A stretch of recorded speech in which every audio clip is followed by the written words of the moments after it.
This is Undeniable 10. Thanksgiving Special, our 10 most ungrateful stories. We here at The Morning Watch love our Thanksgiving. We love our turkey, we love our stuffing, we love our pumpkin pie, and we love the great American tradition it celebrates. However, we are incredibly ungrateful for these 10 alarming and horrible cases of leftist bias we've reported. Even on the day of thanks, we have no gratitude, absolutely no gratitude for these extreme cases of leftist bias.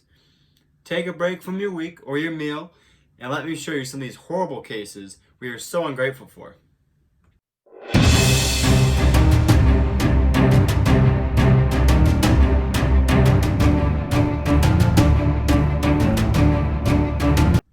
This is Undeniable with Sergei Kelley. Here at the Highlight News, The Morning Watch has reported things that weren't reported and further information on indoctrination and leftist bias at Michigan State University. Before I forget, we are hiring. We have several open positions on staff that include assistant publisher, head publisher, executive editor, photographer, and several other positions. We have several flyers on campus. If you are able to stop by and see one, we have flyers on campus, and we also have flyers on our website and more information there, so check it out. We're doing really well this year. We have several stories. We've gone national on a lot of stories. Check out our website for the latest content. So let's get into these horrible stories. They are in order from the most definite ungrateful to the least definite ungrateful. They are based on viewage and also just extremity of the case. And there are some outliers that we will highlight. Some of these are great stories and written by our great contributors. Number one, our highest viewed story ever. Almost 4,000 views. 3,971. So practically there. It's titled, Prompts in MSU Survey State Blacks as Monkeys Use N-Word Repeatedly. So in this article that was just rolled out almost about a month ago now, university professor put out a survey trying to measure the aggressiveness or an offensiveness of students based on these social media prompts they believed were found on social media and in relation to hate, bias, racial tension, stuff like that in the country. Put it out there. It went to select individuals. I immediately got a link. I was in class actually. It started doing it. Just started taking screenshots of the whole thing. We found some serious, just horrible stuff in that survey. The left really likes to divide people up. Break them down. And I'm just gonna go through the rest of the list, and then we'll come back and cover a little bit more. The second one was a video where a pro-life display was damaged and students were harassed, cussed at, I think signs were stolen. This happened, just weeks ago also. Our next story, number 3, MSU instructing students what to wear for Halloween. Cultural appropriation attempt, Next one happened right before that cultural appropriation attempt, and this is called MSU places microaggression boards for students to handle harmful language. These were boards on campus that how to deal with sensitive language, what if you're offended, stuff like that. The next, really just extreme and great article that we had that was just showed that we're ungrateful for, why this was a story, but it was all political donations from faculty at MSU's James Madison College. This is the political college at Michigan State University. All their donations, if they donated, went to the left, whether it's candidates like a slot candidate, whomever, or move on, stuff like that, just leftist organizations. All the political staff that donated went to the left. That was number 5. Moving on to number 6, an opinion piece. MSU's racial and progressive groups control ASMSU, not students. This received over 1.3 thousand views, and it was an opinion piece I wrote, just highlighting the bias in the student government compared to, these racial and ethnic groups that have their own seats in the council, compared to just, your average student group and how they have different, avenues to get money for advocacy, and it's just very, very unjust. And there was a lot of backlash to that opinion. People thought, it was too extreme. It was, it was too radical. But you know what? It was pointing something out we're really ungrateful for. This extreme bias in student government. Number 7, MSU's sex education class falsifies statistics. This is our 3rd ever article for the Morning Watch, and for that number of articles, the third one, we got almost 300 views for that, which was high back then. Now we're, that's commonplace for us, fortunately. Next, number 8. ASMSU, student government, passes bills allowing minors, non-citizens to vote. This was our first story about ASMSU, where they passed a bill trying to, advocate for the state of Michigan and for the federal level also to, not allow non-citizens to vote and also to lower the age down. And it's had over 500 views. Next was number 9, an opinion piece. The state news has failed conservative students. This received 700 views, very hard hitting, got a lot of shares on Facebook. This was really just an opinion piece on a direct assault against the campus publication that it receives student tax dollars, but yet seems to have a completely, that's something that we're ungrateful for, there's completely just bias in them. Read the article, catch it up, it's highlighting exactly what our opinion piece was highlighting there. Number 10. This one isn't exactly, something we're ungrateful for. This is something that we're actually more grateful for that this story came out. But it was actually a rebuttal to one of our own contributors' pieces. It was a letter to the editor. The rebuttal was called "Support the Survivors." We had a contributor just, weeks before write a piece, discussing, survivor support systems on campus and just recent events, related to NASA and stuff before that. And, it was really actually, out of these 10, this one, well, we're ungrateful for the fact that, that there's still bias on this campus. We are grateful for someone, looking up and doing their own research and seeing, is the Morning Watch a place of free speech, a platform that will take multiple viewpoints? And we are. This is a very, very good piece. It had over 650 views. It highlighted, what was missing in the former contributor's piece. So this is very good. And so next we're going to go into these articles. So I'm going to start back at the top. Number 1, with the surveys directed, called MSU Survey States Blacks as Monkeys, uses N-word repeatedly. So this is a survey, probably a university professor, measuring aggressiveness to responses that they believe they'd seen on social media, stuff like that, commonplace things, I guess, that they thought they should put in a survey. But, the left really likes to divide based on, well, let's go through the list. Sex, gender, sexual orientation, color, ethnicity, pronouns, class, whatever. Divide it up. And so this survey went through, whether you're gay, white, black, all that, and then it had different, things that you could be insulted by. And the survey was really bad. It had, N-word obviously multiple times. It alluded blacks to monkeys. It was equating gays to shooting themselves. It was, just completely just derogatory towards also, I think they had vegans in there, stuff like that. Just very just poignant survey that really, what was the measure that was going to be involved with that? This thing was had over 150 prompts. It wasn't like a 20 question, it was over 150. I sat in class, screenshotted the 150. Now I didn't finish, but I knew I was getting towards the end because the number of topics they could go through, number of categories between, blacks, Asians, stuff like that, was narrowing down. And they had a list on the side that you could tell. But several just derogatory things towards Asians, talking about, there needs to be, a new Hitler in Asia to, get rid of Asians. And there's very dark stuff in this MSU survey. There was backlash on campus. We were one of the first, I think, on campus to actually publish a story that had actually the content in it. State News, they tried to do a story, but not much of the prompts were in there. It was kind of just wishy-washy summary, but we had, straight to the survey prompts. We, highlighted what happened. That's how I got almost 4,000, because we picked up by, USA Today, the State Journal, Breitbart. It went very well, because we saw it, we reported it, we went straight to the heart of it. But just really ungrateful, there's no gratitude in this, because for someone to even go about doing it that way, and I don't even know how many responses they got. They sent it to random people, but it seemed to target more minority students, which was interesting. And second story, which we actually got a video, so check it out. So I believe it's the second or third page on the main website, but it was a video where the pro-life display at MSU they did at Cemetery of the Innocents was destroyed. They had signs taken twice. They had multiple flags taken. Just multiple people cussing at them as people drove by in their cars. Very just horrible stuff. Ungrateful that that students can't go out there and advocate on an issue. And this isn't just any issue. Obviously, this is protecting life and getting cussed at, getting stuff stolen, having problems even with the landscaping at MSU. Very serious stuff.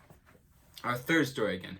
MSU instructing students what to wear for Halloween. They had boards up over campus saying, this sombrero and this taco costume, if you wear like a Native American outfit, you're gonna offend people, you shouldn't do that. Your typical cultural appropriation, but this went to campus reform, this went really far. And actually, those boards, just a week before, they were switched like one night, and that's when we started the story, but they had microaggressions all over it, which actually included some really, really funny stuff. Let me pull it up here real quick. But, it had several different terms highlighted on this article, like you shouldn't say this because, people might be offended. And it was really, definitely their controlling language. So this was over back in September 17th, so towards the earlier part of the year.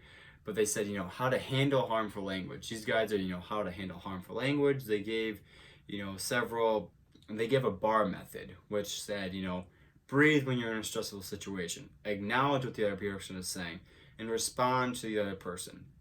And then it says, in the article, the boards are sure it will help conflict resolution in what MSU defines as hostile situations, which is a very, very odd term. And what's really scary is they go into categories. They go into micro assaults, micro invalidation, and micro insults, as how words can be directed at that. And for me, we highlight in this article micro assault. If a word's a micro assault and the word assault is in there, what do you typically do in response to an assault?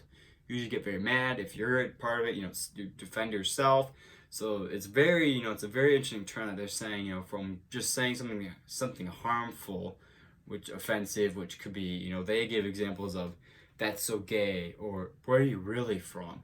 Kind of equating like you're demeaning to foreigners or something, even though America has large immigrants in it, a large part. So, and equating assaults with words, that can have a serious response. And we know what happens on college campuses when speakers come, conservative speakers, of course. When a leftist speaker comes by, conservatives are usually pretty good. Not really any problem.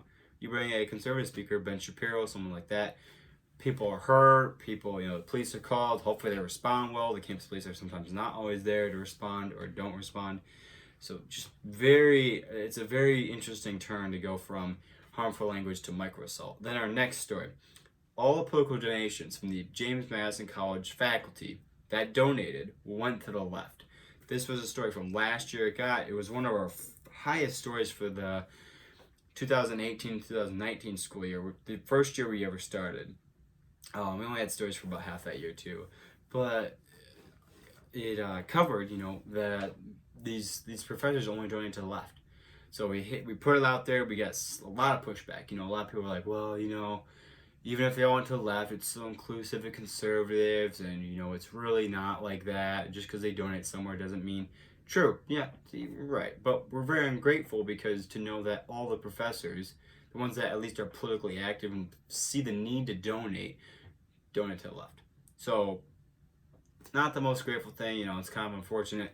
Next one is an opinion piece I wrote directly nailing the student government for the fact that they cater to progressive and racial groups.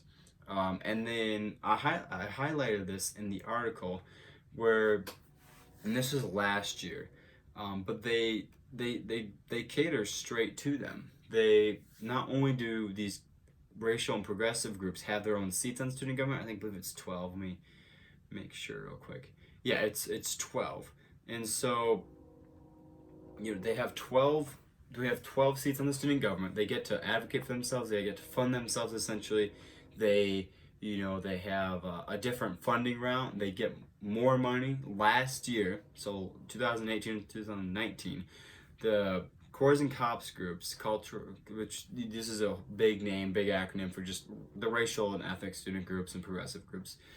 They got 269,000, in a pot that they could use, and all the other rest of the student groups, they got 216,000. Remember, there's hundreds of student groups on campus. You know, the non-Corps and Cops, the racial ones, hundreds of them. There's maybe a dozen, 2 dozen Corps and Cops group, maybe 3. We'll give it 3. Heck, we'll give it 4. 48 to hundreds, and they get a lot more money.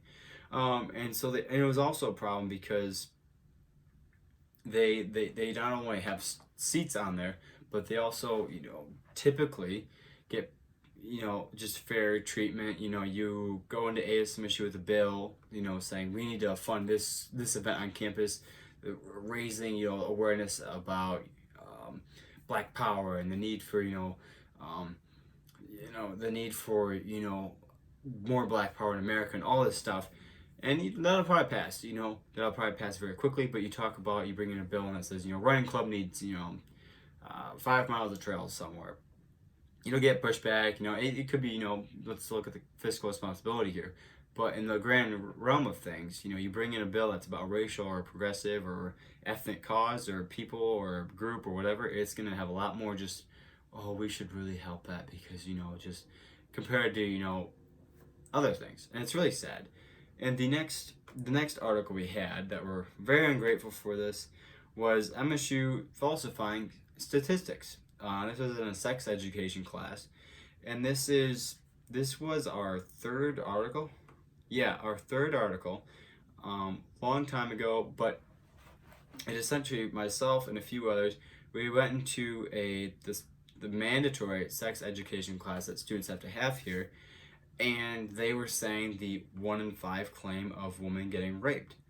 And we had known before that, PragerU had done research on it. The Federal Bureau of Justice have done studies, and that's not true. I mean, obviously, only one rape is more than one that's bad. Like, we don't want any, obviously. But when you're saying, it's 1 in 5 rather than the actual, I believe it's technically 1 in 52.6, 53 women, would be raped for relation to college. This is, it's still bad. It's horrible, but that's definitely different than 1 in 5. And, it's perpetuating this rape culture just everywhere. Obviously we want, women to be armed, a strong sport, arming women with guns, knives, whatever, being ready. But, just perpetuating this fear is different than, giving you, the determination and the right to defend yourself. Very big difference. And also, then our next article on number 9, this is number 8, almost through here, there's a few more, was ASMSU passing a bill saying, we want non-citizens and we want, illegals, anyone that's, non-citizen to vote in federal and Michigan elections.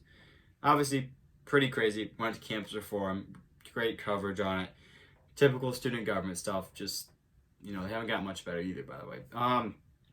And then we had a great opinion piece that just came out, early September. Contributor Jack Carlson did a great job. It went say, hey, state news, taxpayer funded by students. It's it's got all that stuff provided for it, but why their stories go a certain way. It's different. If they were saying, hey, we're the state news and we're going to report on this and that's what we're doing, but we're not going to take any student tax dollars and we're not going to mandate it and take it from you forcefully, then that's different. Obviously, students vote on it each year, but not everyone who's coming in gets to vote on it. But they get all this money and they get to report on whatever they want, and they turn out material that's very leftist. He goes into several cases about it. Very good. Their stories very rarely highlight anything like moderate or conservative. It's definitely, you read a few articles, especially their opinion. It's very one-sided. Then the last one, which I wanted to highlight, was a letter to the editor that we had someone who wasn't a contributor, but they responded to a contributor's article about supporting the survivors. And this is after, the Nassar stuff on campus and continuation of just how to go forward from just decades of, that really being on campus, and still continues, but there's been a lot more, change and about a lot more culture around fixing that. And just really, it was a great article because not in so much, the content was both, there was similar content, both supporting the survivors, both, advocacy on that front. But it was great to see, someone come in and saying, hey, I think, I can edit your story. I can add more to it. I think there's some things that are a little wishy-washy. I want to make it better. Can I do a rebuttal and letter to the editor? And just seeing someone, take out their time, someone who was definitely not a conservative, who definitely probably, has some reservations about the Morning Watch, putting forward a piece, we're looking at it, seeing it, fits in. It's as objective as it can be. It was objective. They had several sources. They, did a lot of research on it. It was still an opinion piece, but it was very well done and very well researched. So we were very grateful for pieces like that. And so these are our 10 stories. These are 10. We have everything from, a horrible survey that got 4,000 views about, a survey that, MSU put out. You're just saying the N-word towards blacks, essentially. And we have stuff, towards all the political faculty in the college, joining to the left. Then we have, student government pieces. This is how crazy the student government is there. So, and all these pieces, except for the one about survivors, that's more of a, we just want to include that in there because that's a very strong piece that we haven't had too many rebuttal pieces because usually, I gotta say our pieces are pretty good. But this was an opinion piece. But, these 10 stories really highlight, especially those 9, really highlight just extreme leftist bias here. It is undeniable. That is why we do undeniable with Sergei Kelley. It's not called, potentially with Sergei Kelley or probably there's leftist bias with Sergei Kelley. It's undeniable because it's undeniable that there is a certain culture and dominant leftist culture at Michigan State University. So again, finishing up, I do want to mention the open spots again. We do have several open spots here. You can see a list here. They're on campus. There's flyers everywhere, also on our website. You can look, and also on our social media. I'd recommend that first. That's an easy way to message us. Make sure you follow us. This has been Sergei Kelley with the Morning Watch on the Undeniable series. This is our 10th episode. Really great. 10th episode. We've gotten very far. Most likely we will not be doing one next weekend. That's Thanksgiving weekend. Most likely we'll be taking a break, but I'm gonna keep it open because if there's a news story that comes out or if there's something big, we do want to cover that. So it's a news cycle. We gotta stay potentially active. Subscribe below to the Morning Watch channel and also on our website. Subscribe and make sure you follow us on social media, which includes Facebook, Twitter, and Instagram. We have an Instagram. Make sure you follow that to stay up to date with the dominant and unwelcoming leftist culture at Michigan State University. Thank you.